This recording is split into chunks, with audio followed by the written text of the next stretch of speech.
দুদিন ধরেই অর্পিতা ম্যাডামের বক্তব্য হচ্ছে তুই কবে আমার সাথে দেখা করবি বল। আর সেদিন আমার দেখা করার কথা ছিল ওর সাথে বিকেল বিকেল, কিন্তু আমার বাড়িতে এত কাজ পড়ে গেছিলো কিছুতেই আমি বিকেলবেলা ওর বাড়িতে গিয়ে পৌঁছাতে পারলাম না।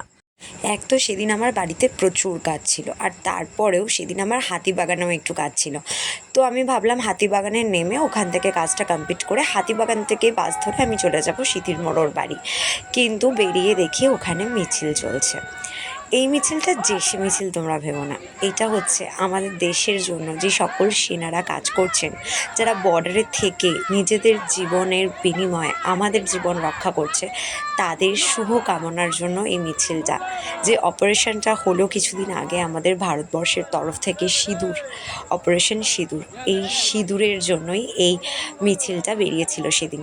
আর এই যে ইন্ডিয়ান ফ্ল্যাগটা তোমরা দেখতে পাচ্ছ, এটা যে কতটা পরিমাণে বড় ছিল তা আমি তোমাদেরকে এইভাবে বোঝাতে পারবো না। আর এটা দেখার পর না আমার সিরিয়াসলি গায়ের লোম খাড়া হয়ে যাচ্ছিল।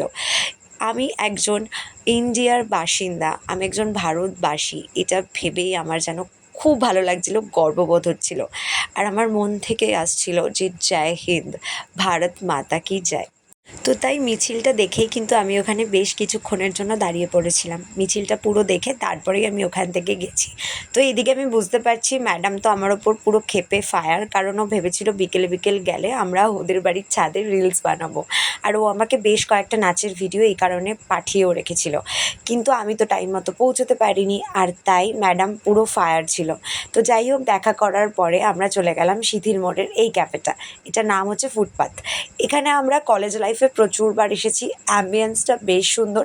এর আগে না এই জায়গাটা খুব ভালো করে ডেকোরেশন করা ছিল, কিন্তু এইবারে দেখলাম বেশ কিছু প্রবলেম হয়েছে, হতে পারে এখানে খুব একটা লোকজন এখন আসে না সেই কারণে। কিন্তু তারপরেও একটা কথা, এখানকার খাবারের কোয়ালিটি কিন্তু খুব ভালো ছিল। তো আমরা নিয়ে নিয়েছিলাম অর্পিতার জন্য স্যান্ডউইচ, চিজকর্ন, আর আমার জন্য হচ্ছে কোল্ড কফি। তারপরে চলে গেছিলাম আমরা আইসক্রিম খেতে। তো এই আইসক্রিম পার্লারে দাঁড়িয়ে ম্যাডাম আমার চুল টানাটানি করছিল। কী করব, ওর তো স্বভাব। আর আমাকে এখানে বারবার করে বলছিল তুই কি মিষ্টি খাবি, তুই কি মিষ্টি খাবি।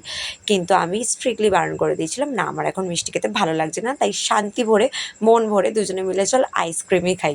তো আইসক্রিম খাওয়ার পর সেখানে তমালিও এসেছিলো, তো ওর সাথে ভিডিও করা হয়নি। আর তারপরে বেরিয়ে পড়লাম আমি আমার বাড়ির উদ্দেশ্যে। আর ওখানে বাসের প্রচণ্ড ঝামেলা হয়, আসার সময় আমি একটুও বাস পাই না। আর বাড়িতে আসার জন্য আমার একটু তাড়াহুড়ো ছিল, তাই আর আমি ওয়েট না করে সোজা চলে গেলাম দমদম স্টেশনে। ওখান থেকে ট্রেন ধরে নিলাম। তো দেখা হচ্ছে পরের ভিডিওতে। এখানে সবাইকে টাটা, সবাই ভালো থেকো, সুস্থ থেকো, বাই বাই।